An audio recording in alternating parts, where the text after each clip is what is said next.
Hello बच्चों, हमने अपने पिछली क्लास में नवीकरणीय ऊर्जा स्रोत पढ़े थे जो कि असीमित मात्रा में उपलब्ध है, जैसे सौर ऊर्जा है, वायु ऊर्जा, जल ऊर्जा, बायोगैस ऊर्जा वगैरह जो पुनः प्राप्त की जा सकती है। और अनवीकरणीय स्रोत हमने पढ़े थे जो जीवाश्म ऊर्जाएं होती हैं, कोयला है, पेट्रोलियम, रसोई गैस, मिट्टी का तेल, सब जो हमें पृथ्वी के अंदर से हमें प्राप्त होता है उनके बारे में। अब आज हम लोग पढ़ेंगे वैकल्पिक ऊर्जा स्रोतों का विकास एवं उसके उपयोग क्या होते हैं।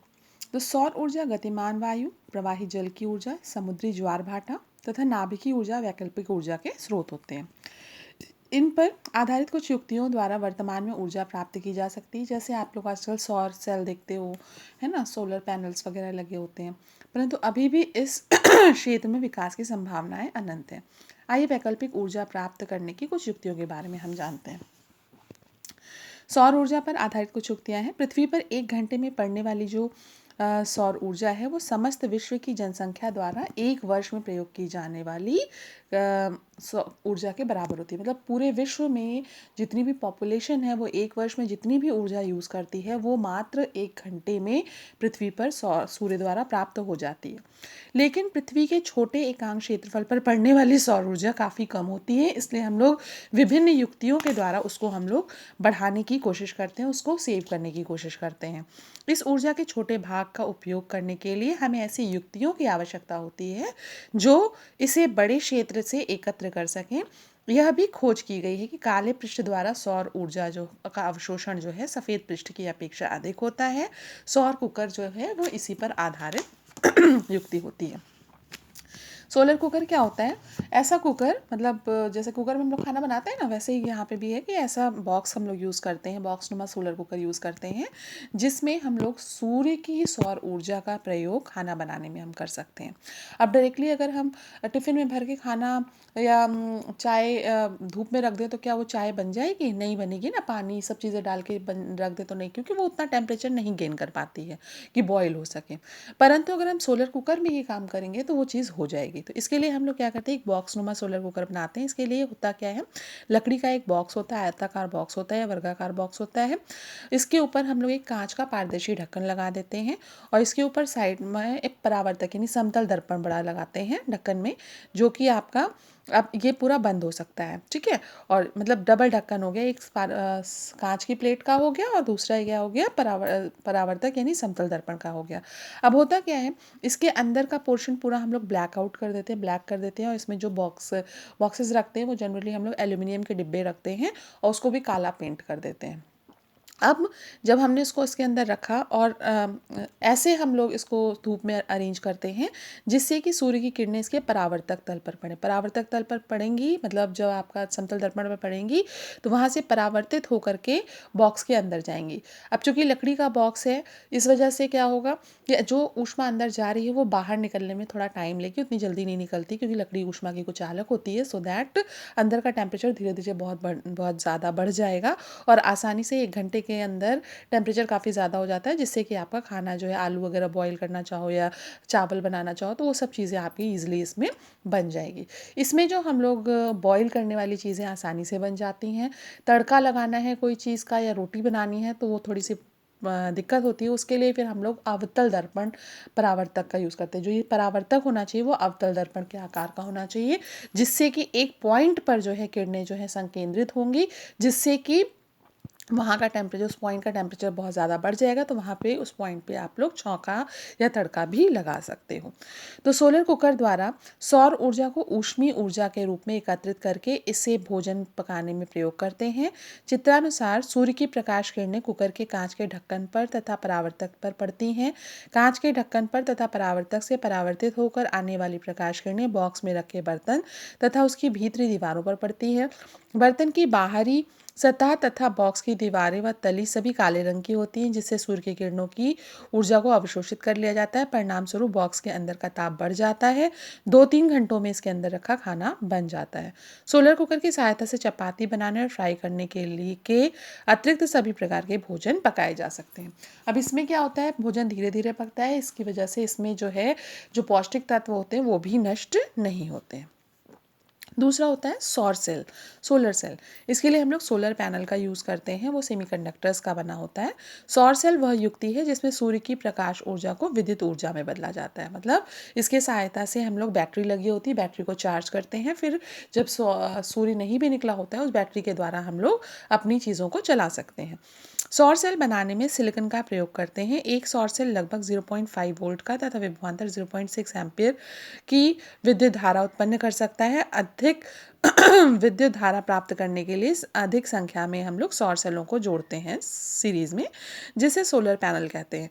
चित्रानुसार जैसे हम लोग एक जो हम लोग शुष्क सेल यूज़ करते हैं वो 1.5 वोल्ट का होता है। अगर हमें 6 वोल्ट की चीज़ चलानी है तो उसके लिए हमें 4 सेल की ज़रूरत पड़ती है। आप बैटरी वाले खिलौने देखते हो, किसी में 3 सेल लगते हैं, किसी में 4 सेल लगते हैं, एक सेल से तो नहीं चलता। उसी प्रकार से यहाँ पर एक जो सेल है उसकी जो वोल्टेज देता है वो 0.5 वोल्ट देता है। अगर हमें 5 वोल्ट चाहिए तो हमें 10 चाहिए, 6 वोल्ट चाहिए तो हमें 12 सेल इसके लिए चाहिए। तो उसके अकॉर्डिंग जितना भी हमें वोल्टेज चाहिए होती है उसके अकॉर्डिंग हम लोग उसकी सेल्स की संख्या बढ़ाते जाते हैं, जिसे हम लोग बैटरी कहते हैं या सोलर पैनल कहते हैं। चित्रानुसार सोलर पैनल द्वारा प्रकाश की ऊर्जा को विद्युत ऊर्जा में परिवर्तित किया जाता है। प्रायः सौर पैनल द्वारा उत्पादित विद्युत का प्रयोग बैटरी को चार्ज करने के लिए किया जाता है। बैटरी से आवश्यकता अनुसार विद्युत का उपयोग बल्ब जलाने, रेडियो, टीवी तथा जल पंप आदि चलाने में किया जाता है। दूरस्थ ग्रामीण क्षेत्रों में जहाँ विद्युत उपलब्ध नहीं है, सोलर पैनल का उपयोग विशेष रूप से किया जाता है।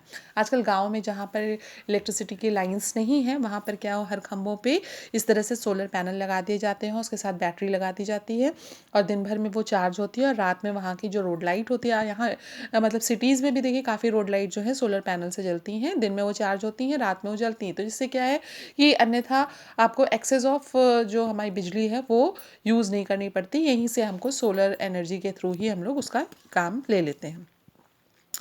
हमारे देश में अधिकांश भाग में साल भर में 250 से 300 दिन तक धूप निकलती रहती है और भौगोलिक स्थिति के अनुसार प्रतिदिन 0.004 से 0.007 मेगावाट प्रति किलोमीटर स्क्वायर, यानी 1 किलोमीटर स्क्वायर में इतने मेगावाट सौर ऊर्जा प्राप्त होती है।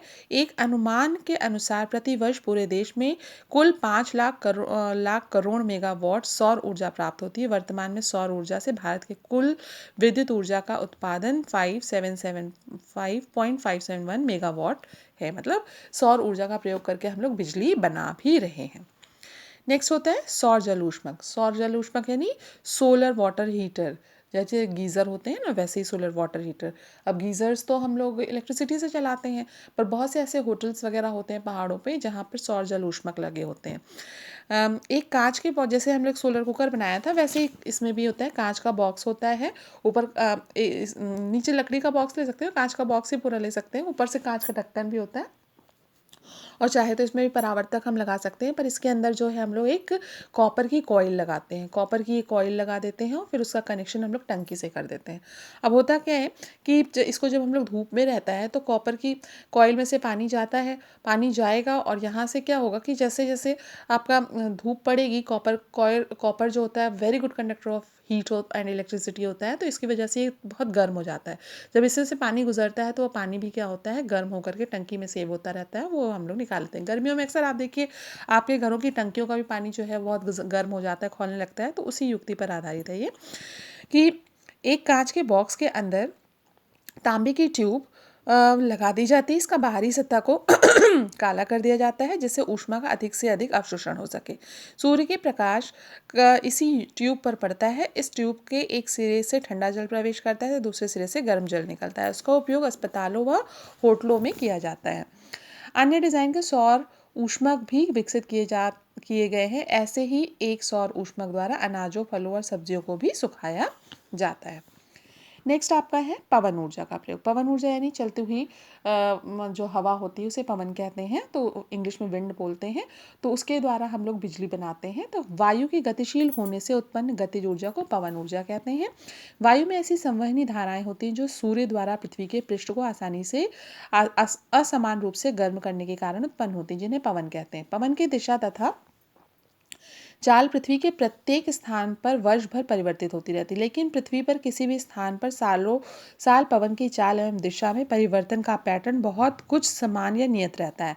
प्रायः पवन की चाल पर्वतीय क्षेत्रों में अधिकतम होती है, पवन की चाल समुद्र तथा तटवर्षीय क्षेत्रों में भी अधिक होती है।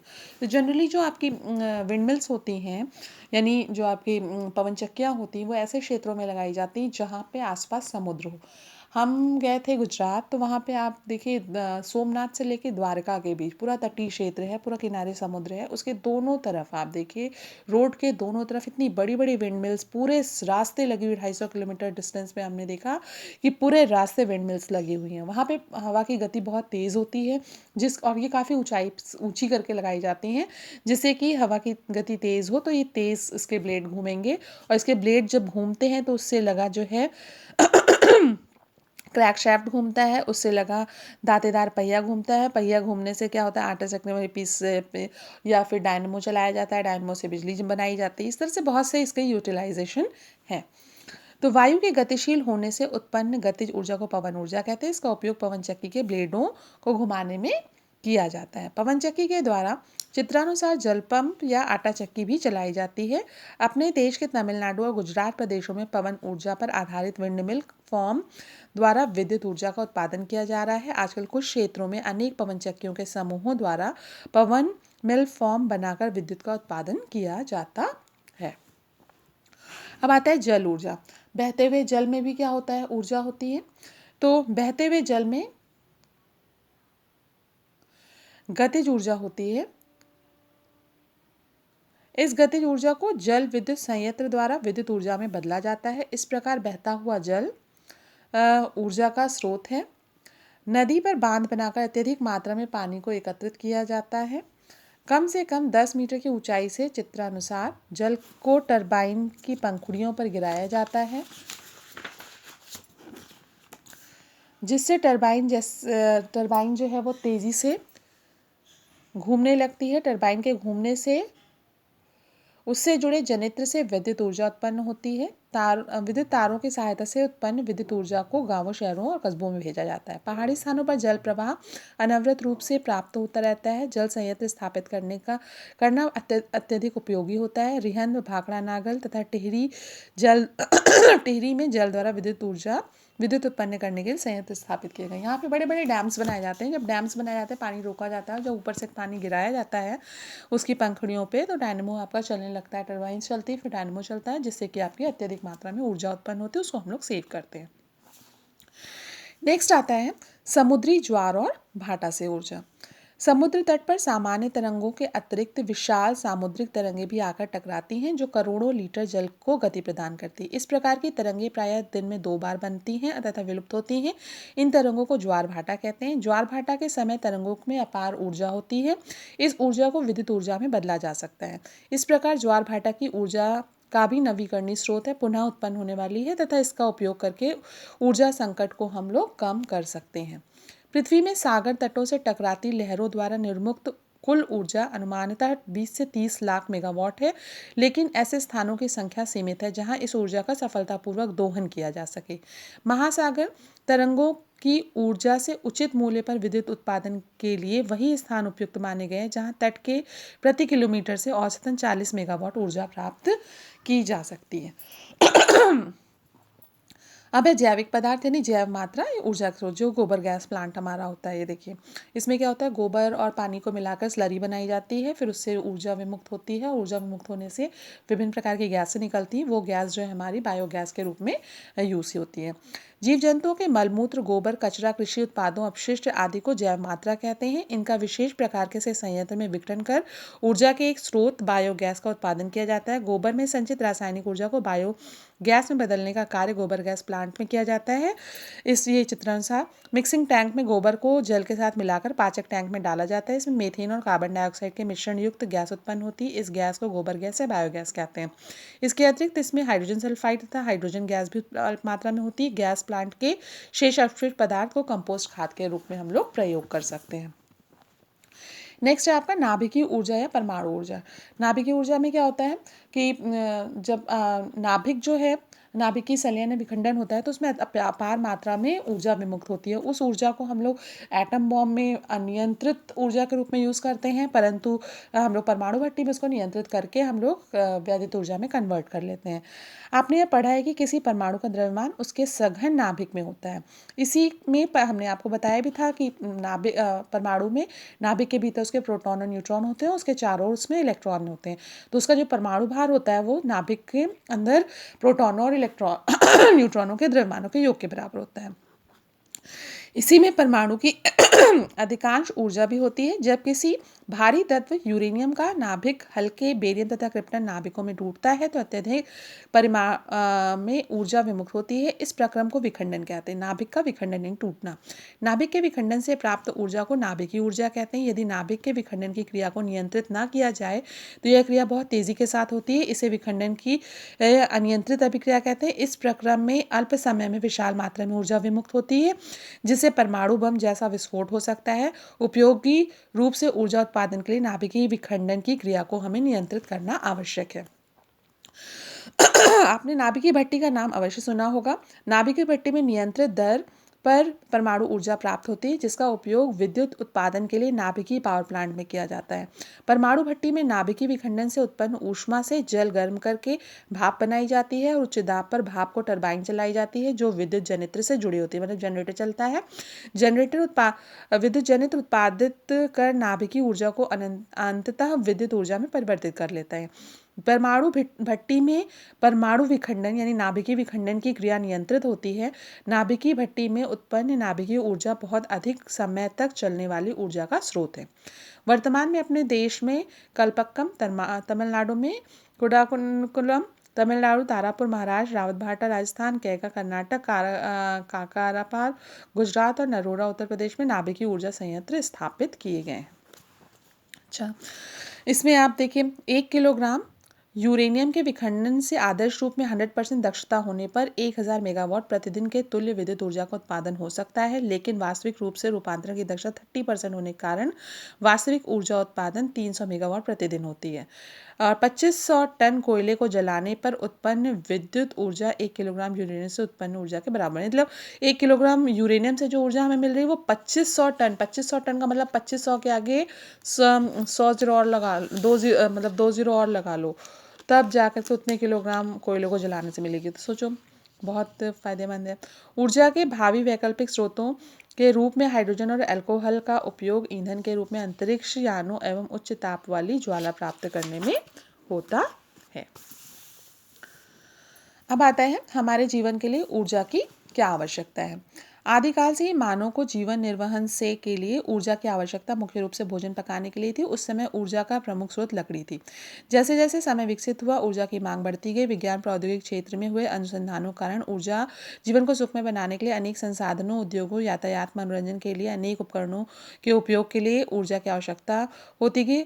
जनसंख्या में तेजी से वृद्धि होने के कारण खाद्य पदार्थों जैसे डबल रोटी, बिस्किट, ठंडे पेय, आइसक्रीम आदि का उत्पादन व्यावसायिक हो गया। इसको बनाने के लिए, डिब्बा बंद करने के लिए, संग्रहण, वितरण करने के लिए ऊर्जा का उपयोग किया जाता है। दैनिक जीवन के क्रियाकलापों में आवश्यकता अनुसार भी निरंतर वृद्धि होने के कारण प्रत्येक परिवार में संसाधनों की वृद्धि हो रही है। संसाधन यानी सामानों की, संसाधनों के प्रयोग में ऊर्जा की आवश्यकता होती है।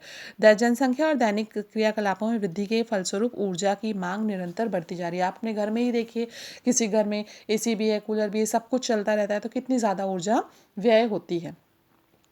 ऊर्जा का हम लोग संरक्षण कैसे कर सकते हैं। हमारे जीवन के लिए उपयोगी एवं आवश्यक ऊर्जा का निरंतर बढ़ती मांग तथा ऊर्जा के उसी के अनुरूप उत्पादन न होने के कारण निकट भविष्य में ऊर्जा संकट विकराल रूप ले सकता है। इस समस्या को कुछ हद तक ऊर्जा के कम एवं संयमित उपयोग तथा ऊर्जा संरक्षण के द्वारा कम किया जा सकता है।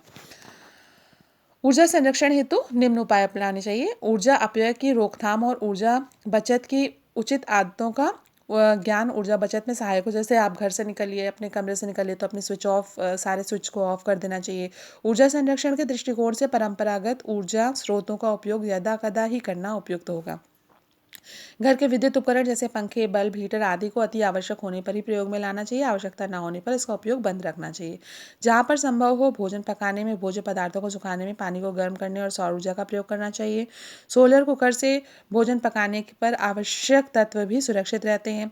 प्रकाश उत्पन्न करने के लिए tubelight, sodium wash lamp, mercury wash lamp का प्रयोग घरों में तथा सड़कों पर करना चाहिए।